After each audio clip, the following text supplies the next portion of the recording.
Welcome Bookshelf Besties. My name is Julia. I'm Christy. And we are from the On Her Bookshelf podcast, so we love to chat everything about books, and we do also love spotlighting indie authors, so it's very exciting to have 4 with us today. So we have Eileen, Nicole, Rhys and Heather. So we're going to talk all things about being an author and writing, and hopefully we get some inspiration for you guys to add a few more books to your TBR. Cool, easy. So first one is, give us a quick blurb on who you are as an author. So I write children's books. I'm also a scientist, so I'm incorporating science into my not really fiction. Well, that was very concise. Actually, before we move on, who do we have with us today? I'm not going to give you their names. Yes. Okay. That's highly classified, but we have a little guy who loves space and would love to go there and experience all the pretty places up close. And we have a guy who's done a little bit of study into the subject and tells him that if he goes there, he will die. Thank you.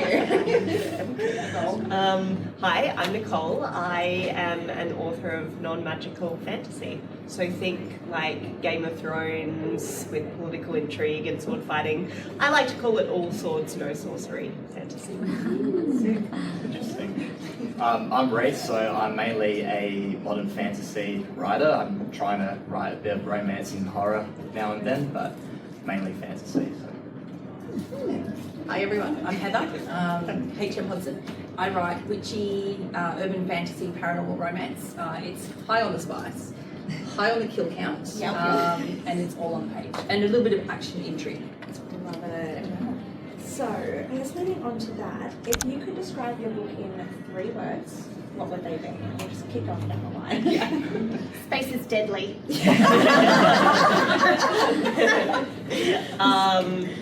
Romance, intrigue, adventure. Epic, violent, emotional. Oh. Enemies with benefits.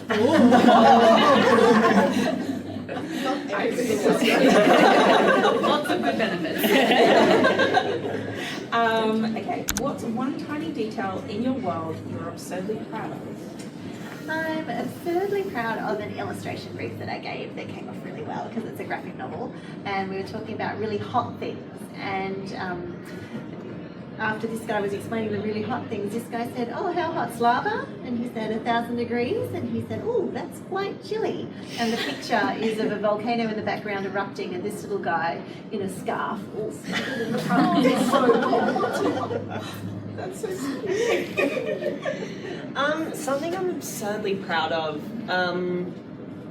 I really like to, because it's a story of political intrigue, I really like kind of the fine details of the push and pull between 2 warring nations, and one of the details that I really like is that certain people from certain places in my world speak different languages, and it means something about which language a person speaks, whether they're bilingual or whether they have no knowledge of the other language at all. And I, as somebody that's fascinated about foreign languages, I like that little detail, and it's something that's fun for readers who share that interest. Yes, that is really cool. I guess I'm proud that I've made the world. Yes.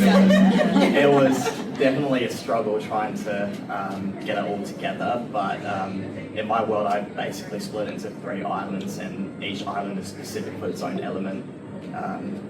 But yeah, also like naming the islands too, so yeah, took maybe like 2 years to figure it all out, but in the end got it all together, so I'm definitely very proud of that, but yeah. Okay, I think for thinking about my last kind of series, the first book in that series is called Wrath, and one of the things that I've adored doing and had more fun doing than I realised I would have was overlaying a hidden puzzle plot into real world arcane artworks and monuments, and not just the research into how these pieces came to be, but being able to layer in this entire fantasy thread in the real world pieces, yeah. Pretty proud of that. I love that. And I feel like this is a good question to follow up. Would you survive your own world? No.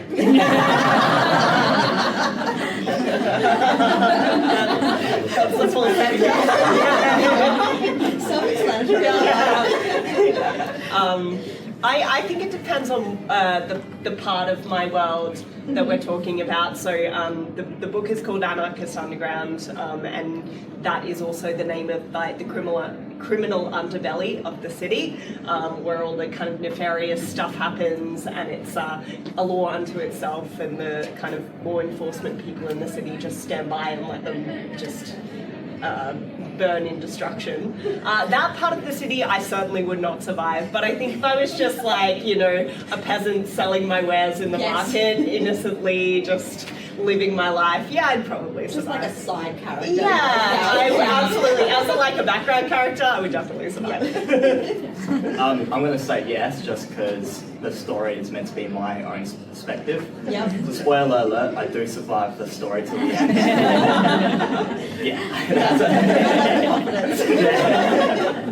So I was going to say no straight away because, but there's a caveat. The world is set, the backdrop of the world is that the witch wars happened 20 years ago, or so everyone thinks, and since then one branch of magic has been banned, it's outlawed, and if you get caught practicing it, well, goodbye. So if I wanted to practice that magic, then I wouldn't survive it. Yeah. Yeah. Okay, what's one hill you would die on when it comes to sci-fi or fantasy? Okay, so being a physicist, be as close as possible to physics and like natural physics as we experience it in our actual universe. But if you do make up your own universe and you have other laws of physics, make sure that they're consistent. Love that answer. Yes, that is a great answer. The hill I will die on with fantasy is that fantasy books do not need magic. I write non-magical fantasy, and I love reading magical fantasy, but sometimes your brain needs a break from complex magic systems. And also one thing that I really love to explore as a writer, and I love to see other authors explore who write non-magical fantasy, is the idea of like human exceptionalism, the idea of people who are, you know, not gifted with any kind of like superhuman powers, but still find ways to be exceptional, whether that be through sword fighting, through their intellect, through their like strategic brains. I think that to me is just as compelling as like a complex magic system. I love that. Yeah, thanks, man. It's a tough question, not going to lie. What's one hill I would die on in my own fantasy world? Or? Anything to do with like sci-fi or fantasy, so it could be something like, you know, time travel rules still matter, or physics exists. I don't know. I really don't know. You're not going on any hills, it's good. That's why you survived to the end. I kind of do agree with you with your area of that there, but I don't really have such a specific answer. And that's fine. Yeah. I guess it's kind of a good thing though. Maybe. Yeah. Maybe not though. I Keep don't know. track. Yeah. So I have a hill, but it just turns out I've got two hills, because similar to Eileen, I do actually completely agree that in fantasy world, if you're whatever system you have, it has to remain consistent. So even as writers, sometimes like I've written myself into a plot hole, and I could have just, you know, because I write magic, someone's just made a spell and fixed the problem, but that's not right. That's the cheat way. So the way is to go back to the beginning, pull that thread apart and fix the problem. So consistency is key. But that wasn't going to be my hill, but I agree with you on that hill. My hill is, when you're writing magic, is that it should have a cost. So it can't just be a free thing. There's something, some kind of sacrifice that comes for it or from it. Yeah, that's a great hill. I love that one. So, okay. Being obviously authors and readers, what is your favourite trope to read about? That wasn't on the pre. I know. But it's a fun one. I don't know. I like good triumphing over evil. Yes. My favourite trope to read is the same as my favourite trope to write, which is found family. Yeah. I love the found family trope because there's so much you can do with it. I like the idea of, you know, people of love being conditional on, you know, discovering somebody with like similar interests or similar values, or somebody that like, you know, transforms somebody else based on, you know, shared life experience. Yeah, I think it's such an interesting and like heartwarming trope, and it doesn't come with the same like frustration as romantic love does sometimes. So yeah, it's the most satisfying trope I think to read, and it's also very fun to read. Yeah. It's got to be embarrassing because I'm an author. What does trope mean? Yeah. So they're kind of like the themes that you'll find throughout books. Things like enemies to lovers or found family. Gotcha. There's only one bed. Yeah. Only one horse. Or only one spaceship.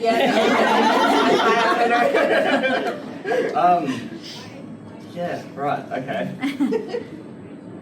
Come back to me. Okay. I had this one straight away, right? Not a lucky you. Yeah. I love enemies to lovers. Yeah. But when it's real enemies to lovers, and it just drives the core conflict. There is such a reason these two people can't be together, that someone or something has got to give, and there's got to be some serious development. Like, just give me all the angst and all the feelings and all the hatred and just give me all the emotions. Helped me Sorry, out a that was little it. bit. No, no, Okay. no, look, when it comes to writing fantasy, I'm more of the romantasy kind of guy, so I always have to, you know, I usually go with like sword and sorcery, but there has to be like love in the story, so yeah, it's definitely my trope. I think it drives so much conflict to have, like it heightens the stakes when there's any kind of love in a story, right? Yeah. Actually, that's another hill I would die on. Every story should have some element of love, whether it's like platonic love or romantic love, for a story to Self-love. really pay off. Self-love, for a story to really pay off. Yes. Yeah. Beautiful. Sorry, no one asked for that. I love this hill slowly turning into a mountain. Peaks along the way. Okay, so do you world build more like a DM, so a dungeon master preparing a campaign, or as a player discovering the world as they go? So like plotter or pantser essentially. I kind of start off as the dungeon master, but then sometimes my characters do really surprising things, and I'm like, ooh, didn't know you were going to do that. So then I have to be more like a player. So I'm happy to switch roles. With Anarchist Underground, which is my debut, it came out last year, 2024, but I started writing it in 2017. And that was very much like a fly by the seat of my pants experience, because at that time, I was writing for complete creative freedom, and I was a journalist by trade at this point in time, so a lot of my writing was heavily controlled by the news of the day or by producers or editors or whoever else. There were a lot of fingers in the pies, and my writing was solely for me. So in that respect, I was very much just pantsing, and I'm sure you guys may or may not agree with this, that then led to a period of very lengthy editing, because I had to do a lot of stuff. So I learned my lesson from that experience, and I'm much more of a DM approach now. Yes. No, I'm definitely Dungeon Master. Like, I have been writing the campaign for years, especially like just thinking about it. And it's like similar to what you guys said, like putting it all together. Sometimes the characters will do what I didn't plan for them to do, and you know, so, but definitely Dungeon Master. And I'm exactly the same. Dungeon Master, color-coded spreadsheets, the whole thing. But especially useful when you're layering in multiple plot lines. I don't think I could easily just pants it and get it right, because the mystery and intrigue plot of this set of relics that were hidden hundreds of years ago, and why they were hidden and how they're going to be revealed and what was the expectation, that was its own plot line. And then there was the romance plot line, and then there was the individual arc plot lines, and to weave them all and have them all kind of impact on each other, I couldn't imagine I'd be really impressed with any brain fans. I love that. I feel like yesterday we had a lot of people being like, definitely more as a player, you know, the characters have directed where the story goes, and then we kind of have to go back and DM this and this, like the rules of the magic and whatnot. So it was very interesting that a lot of you were pretty like, let's DM approach. So no, I love that answer. I will say though, I think like you guys can probably all agree that like characters go rogue sometimes. Yes. They betray you all the time. I've started actually dungeon mastering my characters though. Like the more time I spend getting to know them now, before I even start to write a book, like my editor started me on this process to do a deep dive going back 20 years, sometimes through back to the birth of the characters, so that I get to know them. And then whilst I am plotting, the character has already told so much of the story, so that it is the character's story that I'm then weaving in to the plotting part. I love that. Yeah, that's so cool. cool. Fascinating. She calls it invisible to the reader work. So no one will probably ever see these pages, all of these days and days of work, but it helps drive the story. Yeah, Makes sense. I call it junk writing. Exactly. Yeah, Right? when you write like backstory stuff that is only ever going to be read by you, and often it sucks, you know. But you just write it to kind of coalesce what you want the actual story to be. Yeah, no, that's good. I think it's so like Now, just going back a little bit, what is your author origin story? Was there a book or a movie that's inspired you to write?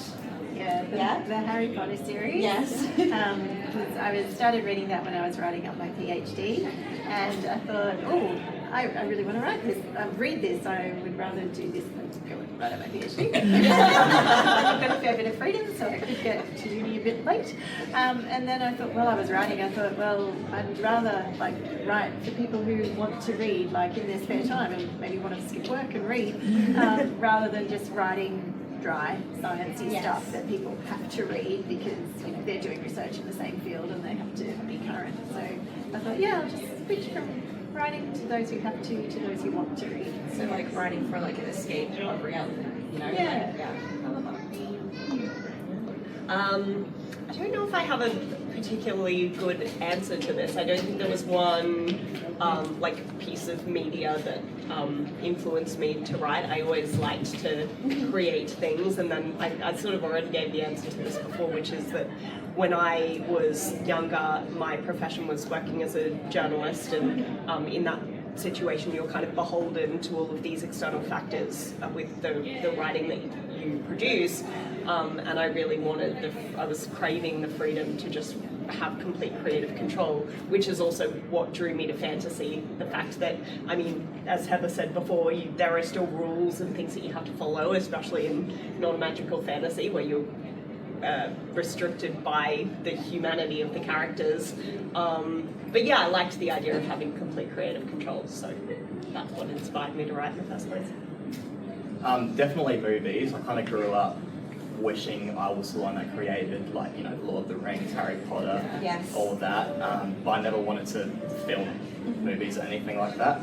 I think I started reading books, and I felt like that was the right approach, and then I just started writing it. It was, like you said, it was the perfect way to escape reality, and that's how it happened for me. So what started me off in my writing is kind of hard to say because it's been such a journey to get to today. Like I can remember, I still have the little scraps of stories I was writing as a 10-year-old. And then my first book I ever tried to publish, I was, somewhere between 19 to 21 when I started it and finished it in that kind of window. And I tried to get it published and it went 0, and then I gave up, thought I couldn't do this, I'm never going to be a writer, and I focused on a career. And then my daughter was like 2 and I thought I'm just going to give it a go again, and I did, and that's kind of today. So there's not been a single piece, but I think where I am today as a writer, I find that what I write is what I love to consume. So I really love romance. Romance is just my happy place. I love action movies. Like Die Hard is one of my favourite movies of all time. Yes. So action movies and anything monster, magic, but also puzzles. So I know not everyone loves them, but the National Treasure movies are the idea of uncovering a puzzle in history. That is something I do love. It's cool. It's witchy national treasure. It is. Exactly it. Off track, but like, is Die Hard a Christmas movie? I wanted to say that after. I don't want to ruin the podcast. Can we also say Die Hard is also a romance? Yeah. Thank you. Yeah. Okay. Yeah. I feel like that's more controversial. It's like another hill that we're going to Okay. What's the biggest challenge you've had to overcome in your writing journey? It was always confidence, and nothing can shatter your confidence more when you are writing a series and then the publisher says, that's enough, and you're there going, oh, okay. Particularly if it's like you've written a book and you know that they always want a second one, and you write that second one, you've got it ready to go, and they're like, this one didn't sell as much as we thought, so we're going to discontinue that series. So yeah, that's a big crushing moment. Yeah, that happens. We bounce back. Yeah. I think one of the challenges of doing like creative work is that it never really feels done. You know, there's always a little bit of a tweak here or an edit or a rewrite that you can do, and eventually at some point you have to make the call about the book being ready and putting it out into the world, and it always feels like a bit of a leap of faith. So I think that for me, this being my debut,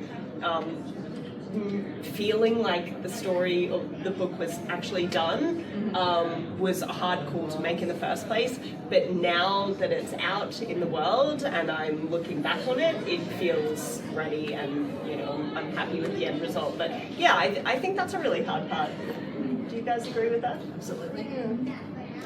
Yeah, definitely sticking to it, because as I started writing the book, I would stop writing it and I'll come back to like a few months later.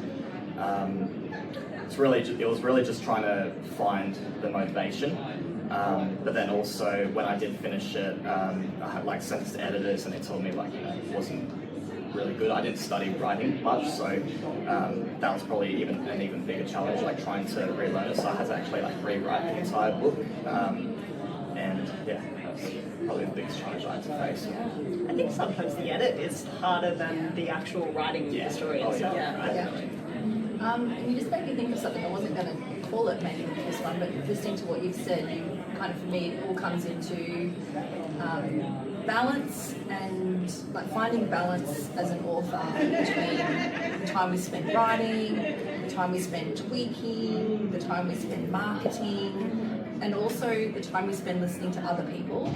Everyone has an opinion, and figuring out as an indie author, because at the end of the day it's on your or our shoulders, that final decision when you hit the publish button, what words go in. At the end of the day, we have control, and I don't know about you guys, sometimes it feels terrifying, sometimes it's daunting, sometimes it's terrifying. Am I doing the right thing here? And everyone has an opinion. I pay for people's opinions. I have a really great editing team who I love, and then I have to figure out, do I trust everything they say if it goes against my gut? Whose voice do I listen to now?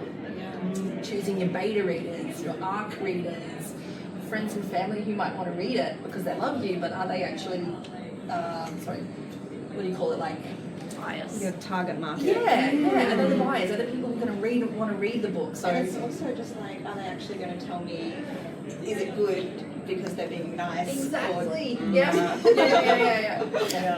But I think the flip side of that too is the wonderful thing about being an independent author is how empowering it is to have that full control, right? Absolutely. Yep. Yeah, you're right. It's both sides. Yeah, totally. I like that. It seems very consistent. Like confidence is one of those things as an author, because you are putting your heart and your work out there, and a lot of the time you do get that pushback that, you know, no, we've had enough, or it's not good enough, and it's finding that drive to keep going. And it feels so personal too, like Oh, as someone absolutely. who, like, I write for a living in my day job, but it's an entirely different kettle of fish when it's something that's entirely crafted out of my own brain rather than something that's informed by reality. Yes. So it feels very vulnerable the first time you do it, especially. Okay, so we're going to give a voice to one of your characters. So, if your villain had to give a TED talk, what would it be on? I love this so much. This guy's pretty obvious. Thinks he can die in space. I've listened to it. Mine would be how to overthrow a dynasty.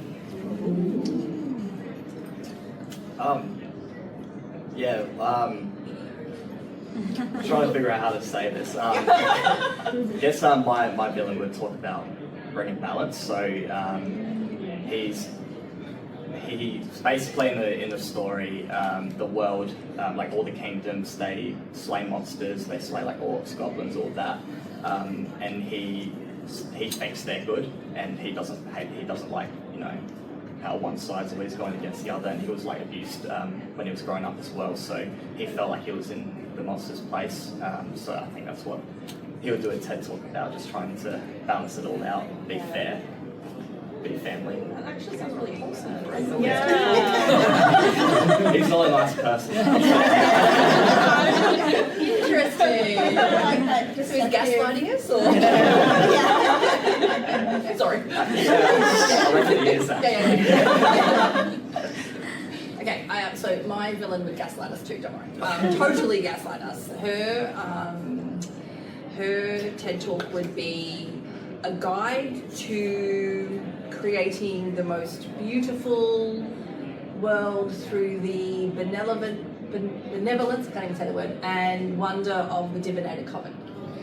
And meanwhile, she's actually working out how to, her talk, she would call that her talk, but actually what she's doing is trying to control people through weaponizing information and sowing discord and divide and preying on weaknesses to keep people under her control. Yeah, so That would be her TED talk, like behind a paywall.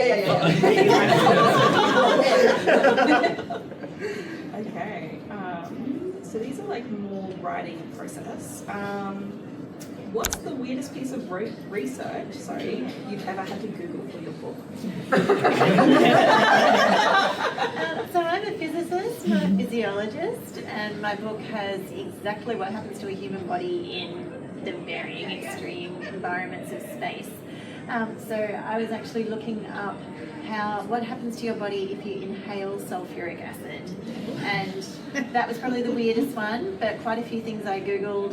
The very first hit was Lifeline. So yeah, Eileen, I was going to ask you what happens, but maybe not now. off page. I always joke that I'm like on some government watch list because my story is like extremely violent, and you know, there's a lot of like death and injury and stuff, so it's often related to like injury symptoms, how long it takes to bleed out, like what a death rattle sounds like, you know, what specific injuries might like what risks they might pose, especially in like medieval times in terms of like septic and, you know, different kinds of infection and stuff like that. So yeah, all of the grim things. Yeah, those fun things. Yeah. The FBI. FBI is Yeah. watching. I didn't bring my phone in for that reason. I don't want to give them another reason. Do you sometimes like panic and go, oh, maybe I'll just Google this in like incognito mode? No, I'm shameless. I'm like, come and get me. Yeah, great book. I'm going to try and keep this as PG as possible. But how to describe intimacy. So that's not me saying I don't know how it works. It was more just like, how do I write it? How do I write it so people can read it and be like, yeah, I know exactly. There weren't too many hands. Yeah. Totally. That's actually a very I never feel more like a woman instead of when I'm trying to like tessellate all of the human body parts together, you know? Yeah. But that's probably the weirdest thing I've ever searched up. I hope so anyway. I too am sure I'm on someone's watch list. There's been too many how to kill someone, how to, what does the process of death look like in this scenario? Kind of scares me. They're right in the middle.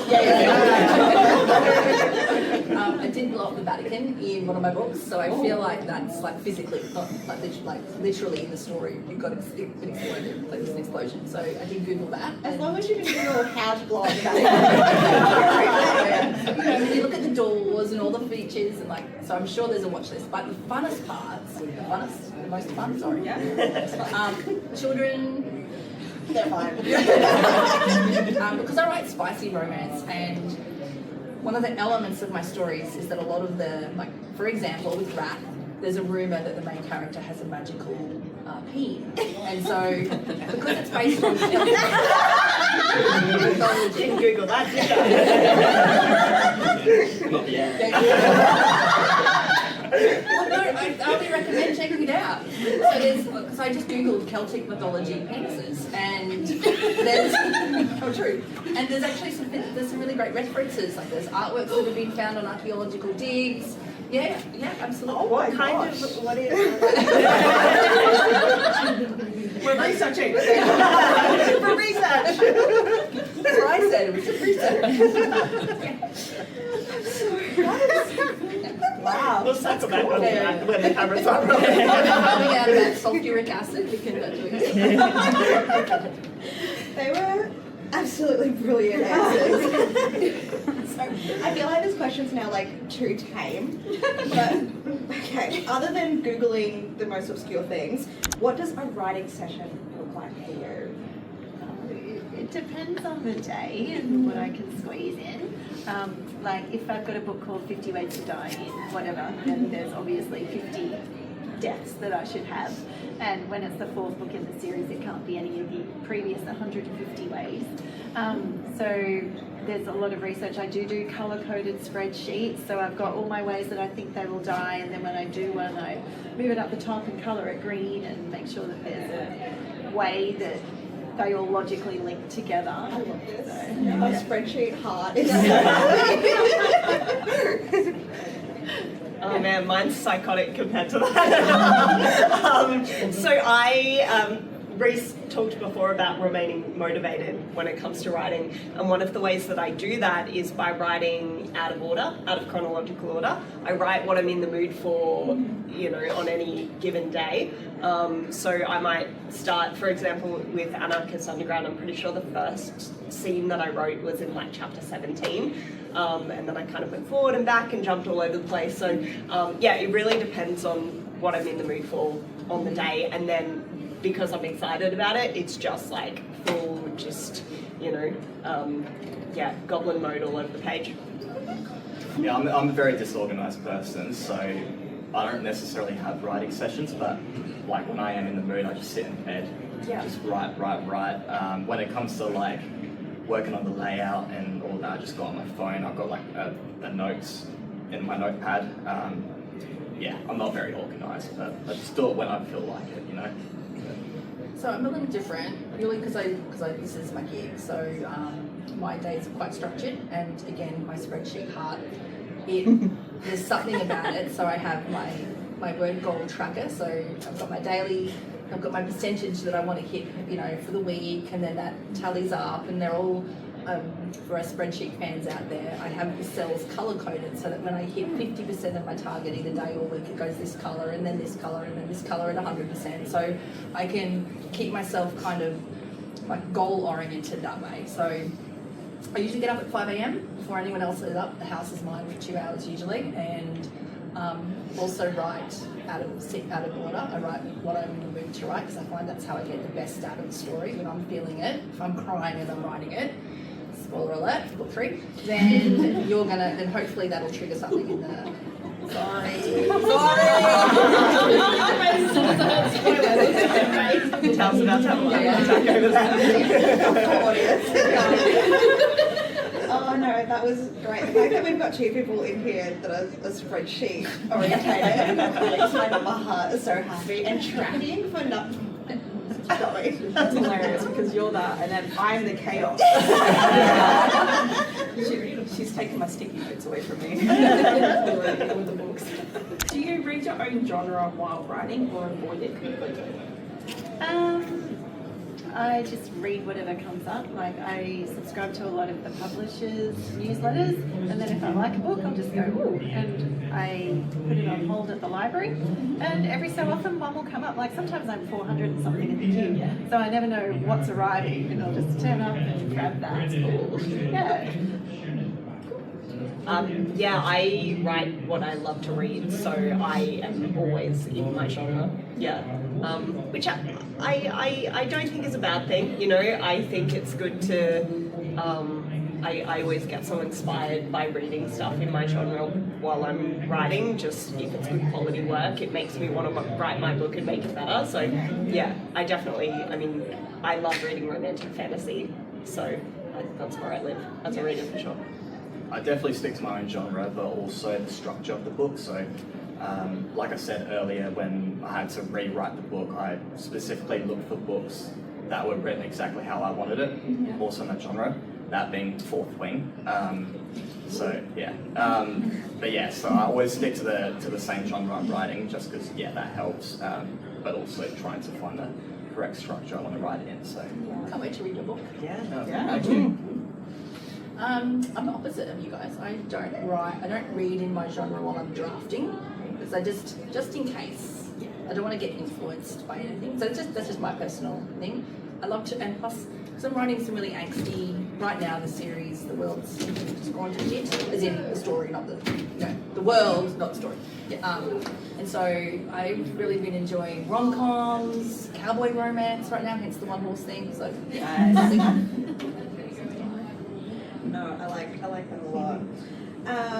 So, how do you deal with writer's block or creative burnout? I always have multiple projects that I can work on, so if one's not working, then I just move on to another one. And, you know, there are days when you're not feeling it, so housework gets done. Yeah, I'm the opposite of you, Eileen. I can only work on one project at a time. But you jump around the timeline. Yeah, I jump around the timeline, so that's a way that I avoid. I'm not writing in chronological order, so if I'm not excited about something I thought I was going to write, I try and move elsewhere. But also I think that's where like the junk writing thing comes in. I think there's always time for a bit more of a deep dive into the characters, so sometimes I'll just like write a scene from a different character's perspective, or write like a flashback or something that no one will ever read, but it's interesting for me and it allows me to just further explore my world and my characters.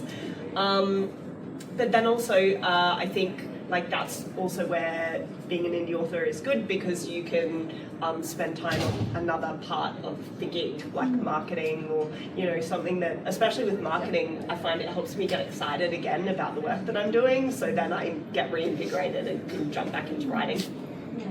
Yeah, I've got a similar answer to you too. Like, I always move on to another project if I can't figure out the previous one. But I usually stick to the one project, so I like to get the books done before I move on to the next. So another thing that really helps me is just listening to soundtrack and just, you know, imagining how I want the scene to play out. And yeah, it's really just the soundtrack that helps me out a lot. So.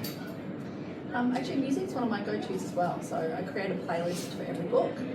I do it now. I wish I had done it from the start, but I do it now. And I just find if I listen to that playlist, and it builds as I'm writing the story, and I hear and a song comes to mind that would fit it.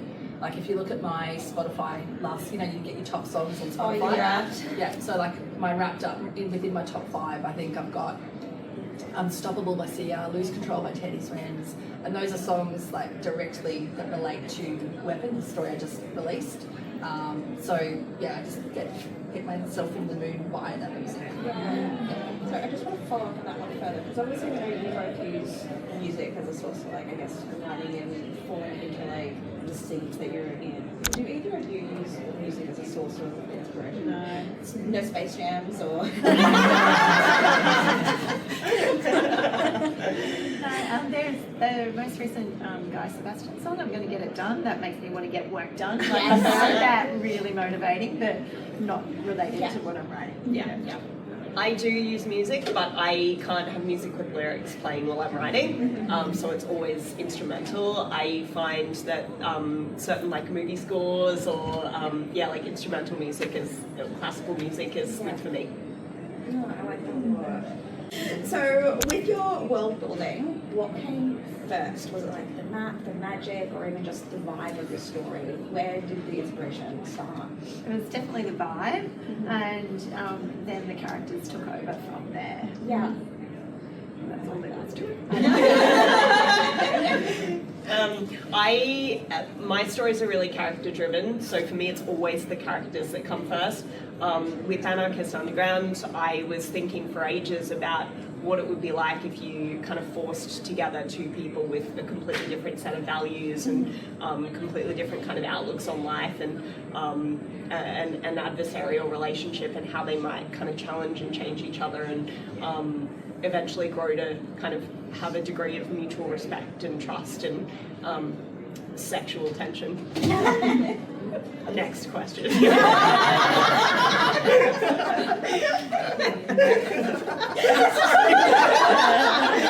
Mic drop. We're really talking a lot of sex today, aren't we? With me, I didn't necessarily work on the world until like way after I wrote the story. So I came up with the name. I think I was 15 when I came up with the name, but I didn't do anything until I was 20. So it was like you said, it was more story driven. So I just focused on writing the characters, and then my character is traveling the world. So he'd go to this place, this place, this place. Then after I'd be like, trying to figure out where those places are, and that's when I drew the map. Then that's everything else is afterwards. So yeah. And I guess it falls of the three options. My answer falls into the vibe. But the thing is, every story I think I've ever written has started with a question, and I don't know why, but that's just how that happens for me. And for example, the question that kicked off the Witch Wars series was, what would happen if you discovered you were the bad guy? And so as soon as I started to play that out in my mind, and the Witch Wars world built and the characters all built, but it was the question that has, like if I go back to every book I've written, like Relics and Legends, what happened to the three gifts, the gold, myrrh and frankincense, after they got given as gifts? My Immortal Keepers, why would you deforest an island and never regrow a tree on it? So all of these, every world started off with a question. That's so cool. That's cool. Yeah. Yeah. And I'm glad you told us the questions, because if you didn't, I was going to ask. Okay. Do you ever use games or TTRPGs, so tabletop role-playing games? I'm glad you said that. Yeah, I had to ask Julia. Mechanics to help you plan or structure scenes and moves. No. Yeah. Yeah, no, I don't either. Play a little bit of games, so that's kind of helped me a little bit, but not so much. It was more just films that really helped me out. So.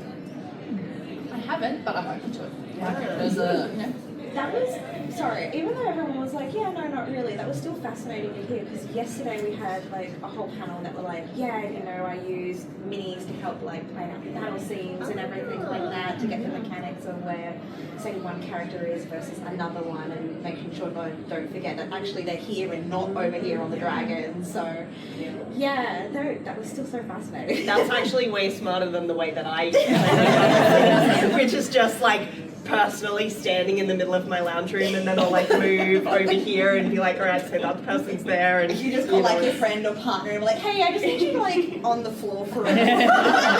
just bleeding out, This works. Yeah. So yeah, perhaps that's actually how I should be doing it in the future. Beautiful. Cool, so we've got two final questions, but before we go into them, I just want to ask if the audience has anything they want to, I guess, ask our authors here today. When's the book coming out? You look at me. Yes. What book? Oh, It's already out. oh, fantastic! It's out, yeah. What's the It's book out. called? It's called The Gathering. Fantastic. Yeah. And give us a laydown. What's it about? Alright, so it's about a boy, when he was really young, his parents died and his best friend died in sacrifice of him, and they give him some power, like really powerful power, and there's a man who wants to conquer the world, and he needs the boy's power in order to do so, so he's technically hunting him down. He's defeated, and then the story starts 9 years after those events, and he learns that Khan is the villain's name. Khan is trying to return to the world of Idris, which is also the name of the world. So the book that's currently out right now focuses on his party building, and he embarks on a quest to try and stop him from completing his mission. So, then the second book will kind of cover the lore of the world, try to reveal secrets, things he doesn't know, and then the third book will be like the massive world lore. So, Thank you. That's great. Yeah, the booth, I think, what's your booth number? Or, you know what, just wave when you see it. I think you'll notice the suit anyway. So. I think we had another one. Oh, we've got two, sorry. You first. Yes. Yes.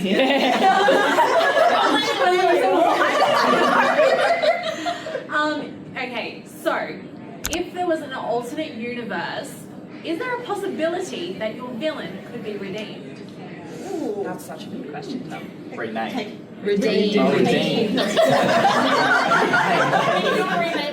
So yeah, is there a chance your villain would be a big guy in an alternate universe?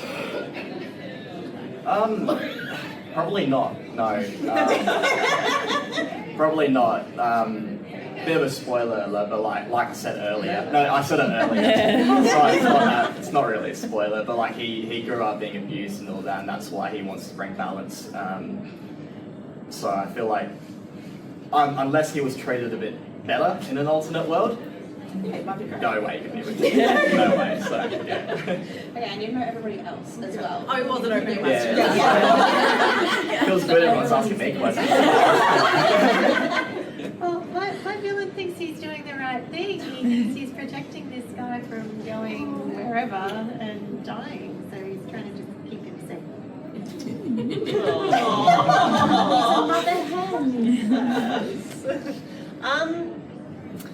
Yeah, I think all good villains are ones that think they're doing the right thing, right? They're motivated by more than just being evil. They have genuine convictions that make a lot of sense to them. So perhaps I don't want to say too much because it's not even apparent at the start of the story who the villain is in my book. But I think that maybe with the right conversations and the right history and interactions with other people, then yeah, perhaps they could be redeemed. There's like one timeline out there. Yeah, maybe, yeah. Oh, that's tough. I've been really thinking it through. Can you tell? Like, in what circumstances, like in the multiverse, which possibility would Eileen not do what she's done? The world that shaped her would have had to have been totally different because she's reacting to things that shaped her. But I think she would always be an ice-hearted bitch, regardless. So, you know, there's the person that she is, and then there's the things that have shaped her. Might she choose to do things differently? I feel like she's she'd have to be a different person. So I have a feeling she might still play out in some way. Her controlling tendencies would probably still play out. Right now. There's some really vastly different answers. I think we have one more question. Yeah, so I just want to know, authors talk a lot about, you know, the hardships of being an author and stuff like that, but I'm curious as to what is a really great thing about being an author. And I don't want to put words in your mouth, but is it like you get to buy books and write it off on tag? Is it? That's a good idea. Is it, you know, meeting people at conventions like this, or, you know, is it growing as a person, you know, like discovering your world and learning new things? Like, tell me what the best thing about being an author is. I like making stuff up And there are times when, you know, it's really funny and I'll laugh as I'm writing it, and then I'll reread it and I'll laugh again, and I think, okay, that's good. And there are times when I'll just, and actually bring myself to tears with things that have happened. So you like to hurt your own feelings? Yeah, that's it. I like the highs and the lows. Yeah. I don't know if I could pinpoint just one thing. I love the freedom of creating something that's entirely mine. That's really special. And now especially seeing it exist in the world and seeing it be done is really amazing. It feels like such an immense achievement. But then also it's this, right? It's coming out and meeting people and connecting over some silly little story that I came up with in my brain that someone else might feel something and feel connected to as well. That's incredibly rewarding, and honestly is something that I never actually considered or anticipated was just how rewarding it is to have to read the story and connect with it and form a relationship with the characters that I've cooked up in my brain. For me, it's just sharing the story, which is like everyone's dream. But I suffer from schizophrenia, so these books were written by my imagination. And for years, like people would notice me zoning out, especially at work. I'd be zoning out, I'd be thinking of other things, and talking to myself and all that. And then when I wrote the book and released it, and people read it, they'd be like, "Wow, this is what goes on in your brain." And when they really like it, it feels like my schizophrenia is a gift and all that. So that's definitely the best part of being an author to me. So cool. Yeah, that's really cool. There's actually, to tell you the truth, there's so many wonderful things about being a writer. Like, I'm living my dream. Like, I'm really, really lucky. I think to put that out there first, I'm really lucky that I write in a genre that I think was at the right time for the genre. I'm lucky that I'm in a position where I can write. Like, there's so many factors that have gone my way to be able to do what I do. But the fact is I am living my dream, and that's amazing. But probably, apart from like this kind of thing and the readers and the amazingness of actually being able to share stories with people, because that's fantastic, I'm discovering, probably the latest thing I've discovered for myself is being able to use my authorial intent to consciously put a message into my words that I've never realised I could do before. So we have a power with our words that I had never realised until I think the last couple of stories, that we can share a message that we're passionate about. So I think that's probably one of the things I'm just most recently actually really thrilled to be able to do. That's a really good question as well. And just quickly before we wrap up, what advice would you give new authors or aspiring authors? Yeah, everyone says this, right? Yeah. Just get it down. I often write my things in my first drafts in longhand, and then when I'm typing it into the computer, it's an edit. I find it easier to edit than to write to start with. So just find what works for you and do it. Yeah. I'm going to say two things to add on to that. There's no right or wrong way to create something, so whatever that looks like, don't listen to people who say you've got to write in chronological order, or you have to write in this particular way. That's thing number one. Thing number two is, with the advent of social media, I think it's so easy to get caught up in like what you're not doing right with like what somebody else is achieving, or what somebody else is kind of doing to promote or create their work. And I think it's important to focus on your own work and not let comparison be the thief of joy. I'd just say keep going. Like, don't keep like stopping. Like, always write. Because you got to start off somewhere. Like, I started off really bad.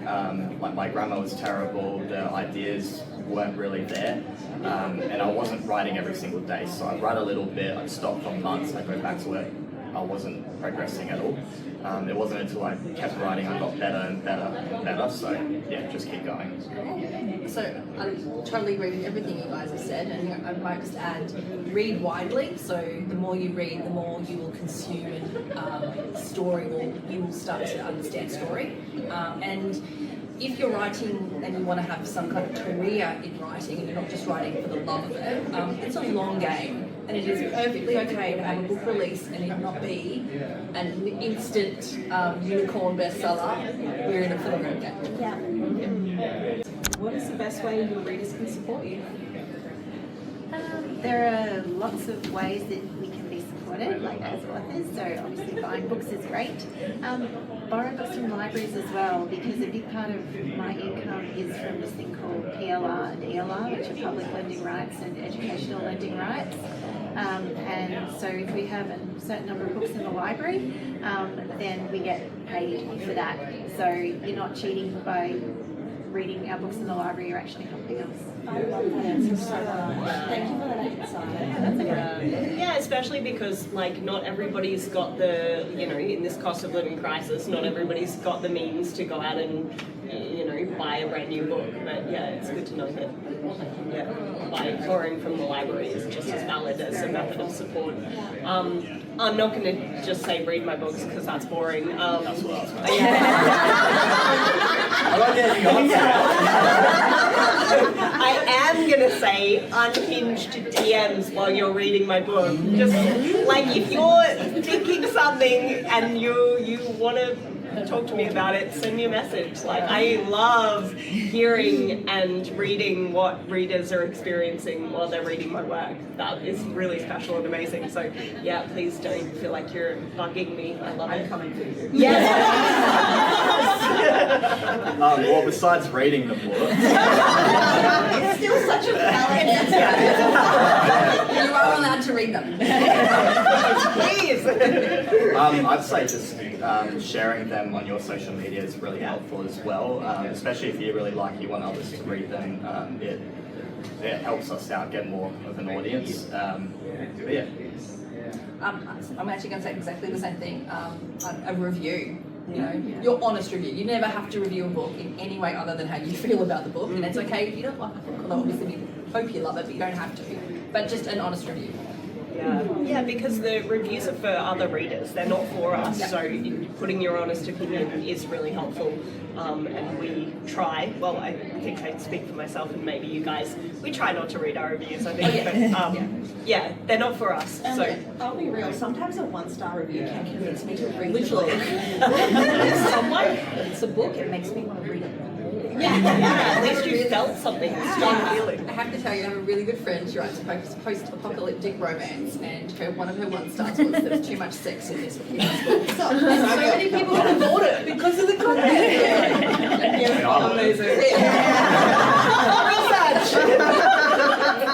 Alright, well, we are officially out of time. I just want to say a huge thank you for joining us to chat today, and thank you everyone for joining us as well. You know, if you love talking about books, listening to books, we do this often on our podcast, which is On Her Bookshelf, and hopefully you guys have found some books to add to your TBRs as well from these authors. They're all available amongst the booths today, so thank you everyone.